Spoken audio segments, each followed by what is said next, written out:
Ripley's Epistle to King Edward Unfolded. George Ripley. This epistle, as it was immediately written to a king, who was in his generation, both wise and valiant, so it doth comprise the whole secret, both learnedly described, and yet artificially veiled, yet as the author testifieth, that in this epistle he doth plainly untie the main knot. So I can and do testify with him, that there is nothing desirable for the true attaining of the mystery, both in theory and practick of it, which is not in this short epistle fully taught.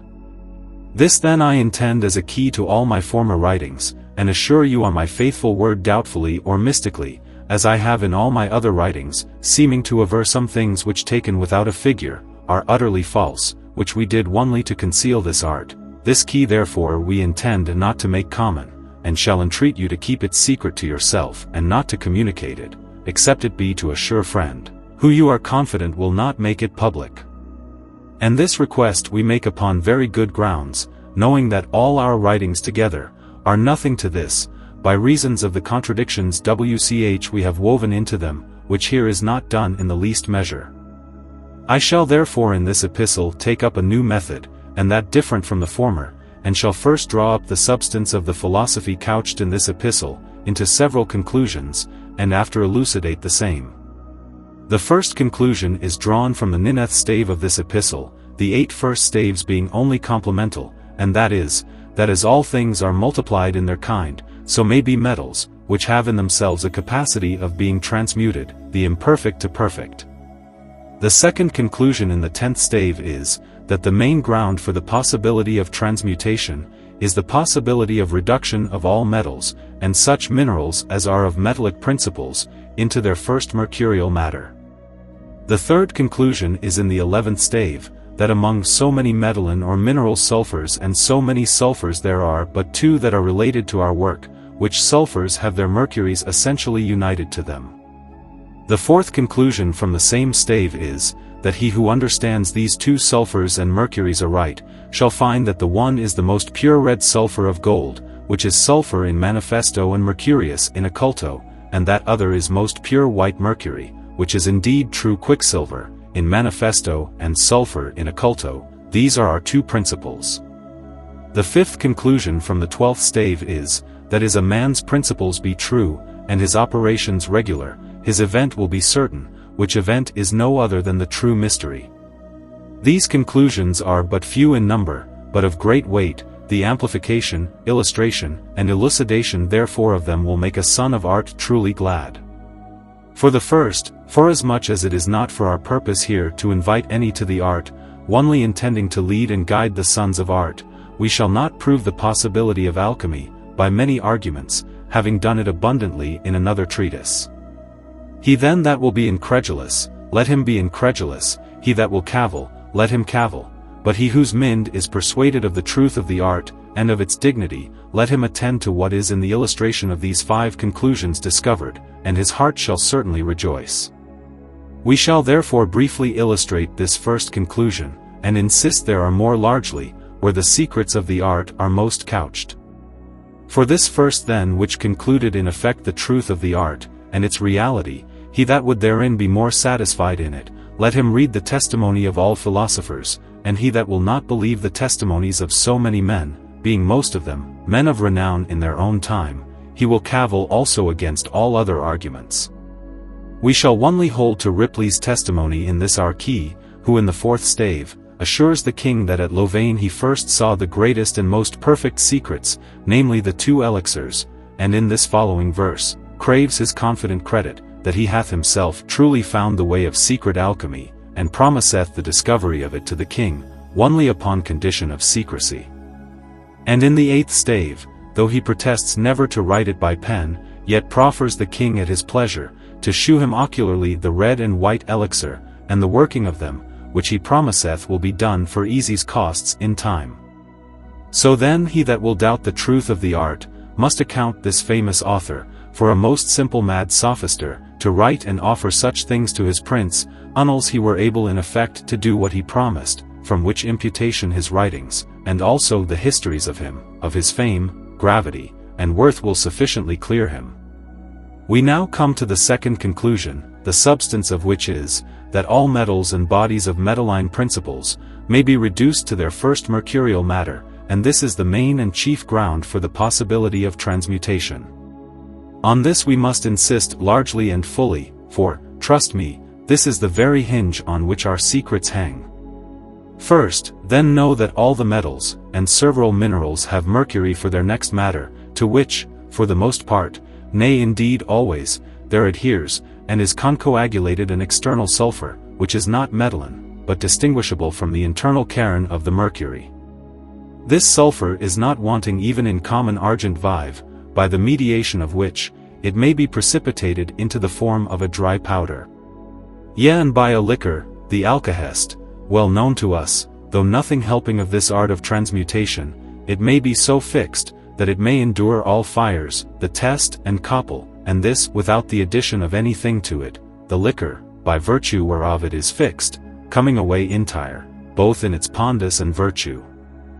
This sulfur in gold and silver is pure, in the other metals it is less pure, therefore in gold and silver it is fixed, in others it is fugitive, in all the metals it is coagulated, in mercury or argent vive, it is coagulable, in gold, silver and mercury, this sulfur is so strongly united, that the ancients did ever judge sulfur and mercury to be all one, but we by the help of the liquor, the alkahest, the invention of which, in these parts of the world we owe to Paracelsus, though among the Moors and Arabians it hath been and is, at this day, commonly known to the acuter sort of chemists, but this I say we know that the sulfur which is in mercury coagulable, and in the metals coagulated, is external to the nature of mercury, and may be separated in the form of a tinctured metallic oil, the remaining mercury being then void of all sulfur, save that which may be called its inward sulfur, and is now incoagulable of itself, though by our elixir it is to be coagulated, but of itself, it can neither be fixed nor precipitated, nor sublimed, but remains unaltered in all corrosive waters, and in all digestions of heat. One way then of mercury azating all metals and minerals, is by the liquor alkahest, which out of all such bodies as have mercury in their constitution, can separate a running argent vive, from which argent vive all its sulfur is then separated, save that onely which is internal and central to the mercury, which internal sulfur of mercury no corrosive can touch. Next to this way of universal reduction, there are also some other particular ways, by which lead, tin, antimony, yea, even copper and iron may be reduced into a running quicksilver, by the help of salts, which because, being corporeal, they pierce not so radically as the forenamed liquor doth, they therefore do not spoil the mercury of its sulfur, but that as much sulfur as there is in common mercury, so much also there is in this mercury of the bodies. Only this mercury hath specificated qualities according to the nature of the metal or mineral, from which it was extracted, and from that reason, as to our work, which is to dissolve perfect species of metals, it hath no more virtue than common argent vive. There is then but only one humidity, which is applicable unto our work, which certainly is neither tin nor copper, nor is drawn from anything, which nature hath formed, but from a substance compounded by the art of the philosopher. So then, if a mercury drawn from the bodies, have not only the same deficiency of heat and superfluity of feces as common mercury hath, but also a distinct specificated form, it must, by reason of this its form, be so much the farther remote from our mercury than common argent vive is. Our art therefore is to compound two principles, one in which the salt, and another in which the mercury of nature doth abound, which are not yet perfect, nor yet totally imperfect, and, by consequence, may therefore, by our art, be exalted, which that, which is totally perfect, cannot be, and then by common mercury to extract not the pondus, but the celestial virtue out of the compound, which virtue, being fermental, begets in the common mercury an offspring more noble than itself, which is our true hermaphrodite, which will congeal itself, and dissolve the bodies. Observe but a grain of corn in which scarce a discernible part is sprout, and this sprout, if it were out of the grain, would die in a moment. The whole grain is sown, yet the sprout only produceth the herb. So is it in our body, the fermental spirit that is in it, is scarce a third part of the whole, the rest is of no value. Yet all is joined in the composition, and the feculent corporeus, part of the body comes away with the dregs of the mercury. But beyond the example given of a grain, it may be observed that the hidden and spiritual virtue of this our body doth purge and purify its matrix of water, in which it os sown, that is, it makes it cast forth a great quantity of filthy earth, and a great deal of hydropical saline moisture. For instance, thy washings, for a trial, with pure clean fountain water, weigh first a pint of the same water, and take the exact weight of it, then wash thy compound 8 or 10 times, save all the feces, weigh thy body in mercury exactly, weigh thy feces being very dry, then distill or sublime all that will sublime, a very little quick mercury will ascend, then put the residue of the feces in a crucible, set them on the coals, and all the faculency of the mercury will burn like a coal. Yet without fume, when that is all consumed, weigh the remaining feces, and thou shalt find them to be 2/3 of thy body, the other being in the mercury, weigh the mercury which thou sublimest, and the mercury prepared by itself, and the weight of both will not recompense thy mercury weight by far.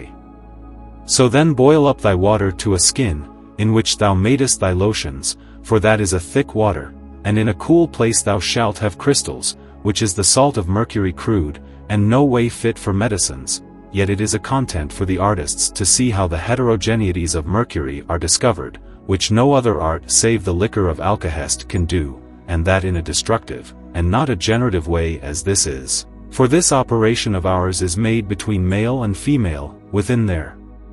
own kind, between which there is a ferment which effecteth that which no other thing in the world could do. In all truth, I tell you, that if you should take our imperfect compound body, per se, and mercury, per se, and them alone, though you might bring out of the one a most pure sulfur, and out of the other a mercury of mercury, which is the nut of mercury, yet with these thou couldst effect nothing, for fermental virtue is the wonder of the world, and it is by it, that water becomes herbs, trees, and plants, fruits, flesh, blood, stones, minerals, and everything. Look then for it onely, and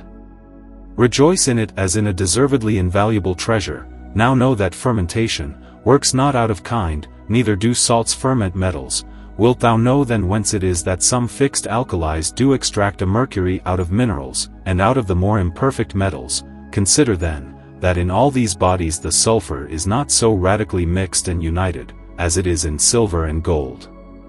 Now sulfur is of kin to divers alkalis, that are ordinarily dissolved or melted with it, and by this means the mercurial parts are disjoined, and the argent vive is by fire separated. The mercury thus separated, is spoiled of its sulfur, when as indeed there needs only a depuration of the sulfur by separating the impure from the pure, but these salts having separated the sulfur do leave the mercury worse, that is, more estranged from a metallic nature, than it was before, for in its composition that sulfur of Saturn will not burn, but though it be sublimed, calcined, made sugar, or vitrified, yet by fire and fluxes it still returns to the same it was in before, but its sulfur being, as is aforesaid, separated, will take fire, if joined with saltpeter, even as common sulfur doth, so that the salts act on the sulfur of which they rob the mercury, they act not on the mercury for want of ferment which is not to be found, but only among homogeneal things. Therefore the ferment of bread leavens not a stone, nor doth the ferment of any animal or vegetable ferment a metal or mineral. So then, though our gold thou mightest obtain a mercury by the help of the liquor, of that first ends of salt, yet that mercury would never accomplish our work, whereas on the other side mercury made out of gold by our mercury, though there be 3 parts of our mercury to 1 of the gold, this mercury I say will, by continual digestion, accomplish the whole work. Marvel not then, that our mercury is more powerful, which is prepared by mercury, for certainly the ferment, which cometh between the compound body in the water, causeth a death, and a regeneration, it doth that, which nothing in the world can do, besides it severs from mercury a terrestriety, which burns like a coal, and an hydropical humor melting in common water, but the residue is actuated by a spirit of life, which is our true embryonated sulfur of our water, not visible, yet working visibly. We conclude, that all operations for our mercury but by common mercury, and our body according to our art are erroneous, and will never produce our mystery, although they be otherwise never so wonderful. For as the author of the New Light saith, no water in any island of the philosophers was wholesome, but that which was drawn out of the rayness of the Sol and Luna. Wilt thou know what that means? Mercury in its pondus and incombustibility is gold fugitive, our body in its purity is called the philosopher's Luna, being far more pure than the imperfect metals, and its sulfur also as pure as the sulfur of Sol, not that it is indeed Luna, for it abides not in the fire. Now in the composition of these three, 1, our common mercury and the two principles of our compound there intercedes the ferment of Luna, out of which though it be a body, proceeds yet a specificating odor, yea and oft. The pondus of it is diminished, if the compound be much washed, after it is sufficiently clean. So then the ferment of Sol and Luna intercedes in our composition, which ferment begets an offspring, more noble than itself 1,000-fold. We shouldst thou work on our compound body by a violent way of salts, thou shouldst have thy mercury by far less noble than the body, the sulfur of the body being separated and not exalted by such a process. We now come to the third conclusion, which is that among all metalline and mineral sulfur there are only two that belong to our work, which two have their mercuries essentially united with them. This is the truth of our secrets, though we, to seduce the unwary, do seem to aver the contrary, for do not think that, because we do insinuate ways, therefore, we really mean as we say, for verily, as witnesseth Ripley, there is no true principle but one. Nor have we but one matter, not but one regimen of heat, and one linear way of proceeding. These two sulfurs as they are principles of our work, they ought to be homogeneal, for it is only gold spiritual that we seek, first white, then red, which gold is no other than that which the vulgar see, but they know not the hidden spirit that is in it. This principle wants nothing but composition, and this composition must be made, with our other crude white sulfur which is nothing but mercury vulgar, by frequent cohobation of it upon our hermaphroditical body, so long till it become a fiery water. Know therefore that mercury hath in itself a sulfur, which being unactive, our art is to multiply in it a living active sulfur, which comes out of the loins of our hermaphroditical body, whose father is a metal and his mother a mineral. Take then the most beloved daughter of Saturn, whose arms are a circle argent, and on it a sable cross on a black field, which is the signal note of the great world. Espouse her to the most warlike god, who dwells in the house of Aries, and thou shalt find the salt of nature. With this salt actuate thy water, as thou best knowest, and thou shalt have the lunary bath, in which the sun will be amended. And in all truth I assure thee, that although thou hadst our body mercurialized, without the addition of mercury of any of the metals, made per se, that is without the addition of mercury, it would not be in the least profitable unto thee, for it is mercury only, which hath a celestial form and power, which it receives, not onely, nor so much from the compound body, as from the fermental virtue which proceeds from the composition of both the body and the mercury, by which is produced a wonderful creature. So then let all thy care be to marry sulfur with sulfur, that is our mercury which is impregnated, which sulfur must be espoused with our soul. Then hast thou two sulfurs married and two mercuries of one offspring, whose father is the soul, and Luna the mother. The fourth conclusion makes all perfectly plain, which hath been said before, namely that these two sulfurs are the one most pure red sulfur of gold, and the other of most pure clean white mercury. These are our two sulfurs. The one appears a coagulated body, and yet carries its mercury in its belly, the other is in all its proportions true mercury, yet very clean and carries its sulfur within itself, though hidden under the form and flexibility of mercury. Sophisters are, here, in a labyrinth, for because they are not acquainted with metal-line love, they work in things altogether heterogeneal, or if they work upon metal-line bodies they yet either join males with males, or females with females, or else they work on each alone, or else they take males, which are charged with natural inabilities, and females whose matrix is vitiated. Thus by their own inconsideration they frustrate their own hopes, and then cast the blame upon the art, when as indeed it is only to be imputed to their own folly, in not understanding the philosophers. I know many pitiful sophisters do dote on many stones, vegetable, animal, and mineral, and some to those add the fiery angelical, paradeical stone, which they call a wonder-working essence, and because the mark they aim at is so great, the ways also, by which they would attain their scope, they make also a double, one way they call the Vyahamida, the other, the Vyasika, to use their languages. The latter way is the labyrinthian path, which is fit only for the great ones of the earth to tread in, the other the Daedalian path, an easy way of small cost for the poor of the world, to enterprise. But this I know and can testify that there is but one way, and but only one regimen, no more colors than ours, and what we say or write otherwise, is but to deceive the unwary, for if everything in the world ought to have its proper causes, there cannot be any one end, which is produced from two ways of working on distinct principles. Therefore we protest and must again admonish the reader that, in our former writings, we have concealed much, by reason of the two ways we have insinuated, which is the play of children, and the work of women, and that is decoction by the fire, and we protest that the lowest degree of this our work, is that the matter be stirred up, and may hourly circulate without fear of breaking the vessel, which for this reason ought to be very strong, but our linear decoction is an internal work, which advances every day an hour, and is distinct from that outward heat, and is therefore invisible and insensible.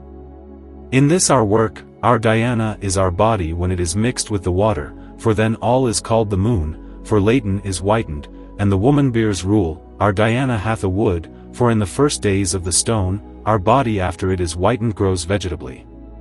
In this wood, are at the last found two doves, for about the end of 3 weeks, the soul of the Mercury ascends, with the soul of the dissolved gold, these are enfolded in the everlasting arms of Venus, for in this season the confection are all tincted with a pure green color. These doves are circulated 7 times, for in 7 is perfecton, and they are left dead, for they can rise and move no more. Our body is then black like to a crow's bill, for in this operation all is turned to powder, blacker than the blackest. Such passages as these we do oftentimes use, when we speak of the preparation of our Mercury, and this we do to deceive the simple, and it is also for no other end that we confound our operations speaking of one, when we ought to speak of another, for if this art were but plainly set down, our operations would be contemptible even to the foolish. Therefore believe me in this, that because our works are truly natural, we therefore do take the liberty to confound the philosopher's work, with that which is purely nature's work, that so we might keep the simple in ignorance, concerning our true vinegar, which being unknown, their labor is wholly lost. Let me then, for a close, say only thus much, take our body which is gold, and our Mercury which is 7 times actuated by the marriage of it, with our hermaphroditical body, which is in a chaos, and is the splendor of the soul of the god Mars, in the earth, and water of Saturn, mix these two in such a pondus as nature doth require, in this mixture you have our invisible fires. For in the water of our Mercury is an active sulfur or mineral fire, and in the gold a dead passive, but yet actual sulfur. Now when that sulfur of the gold is stirred up and quickened, there is made between the fire of nature, which is as the gold, and the fire against nature, which is in the Mercury, a fire partly of the one and partly of the other, for it partakes of both, and by these two fires thus united into one, is caused both corruption, which is humiliation, and generation, which is glorification and perfection. Now know that God onely governs this way of the internal fire, man being ignorant of the progress thereof, only by his reason beholding its operations, he is able to discern that it is hot, that is, that it doth perform the action of heat, which is decoction. In this fire there is no sublimation, for sublimation is an exaltation, but this fire is such an exaltation, as that beyond it is no perfection. All our work then is only to multiply this fire, that is to circulate the body so long until the virtue of the sulfur be augmented. Again, this fire is an invisible spirit, and therefore not having dimensions, is neither above nor below, but everywhere in the sphere of the activity of our matter in the vessel, so that though the material visible substance do sublime and ascend by the action of the elemental heat, yet this spiritual virtue is always as well as in that which remains in the bottom, as in that which is in the upper part of the vessel. For it is as the soul in the body of man, which is everywhere at the same time, and yet bounded or termined in none. This is the ground of one sophisis of ours, viz., when we say that in this true philosophical fire, there is no sublimation, for the fire is the life, and the life is a soul, which is not at all subject to the dimensions of bodies, hence also it is that the opening of the glass or cooling of the same during the time of working kills the life or fire that is in this secret sulfur, and yet not one grain of the metal is lost.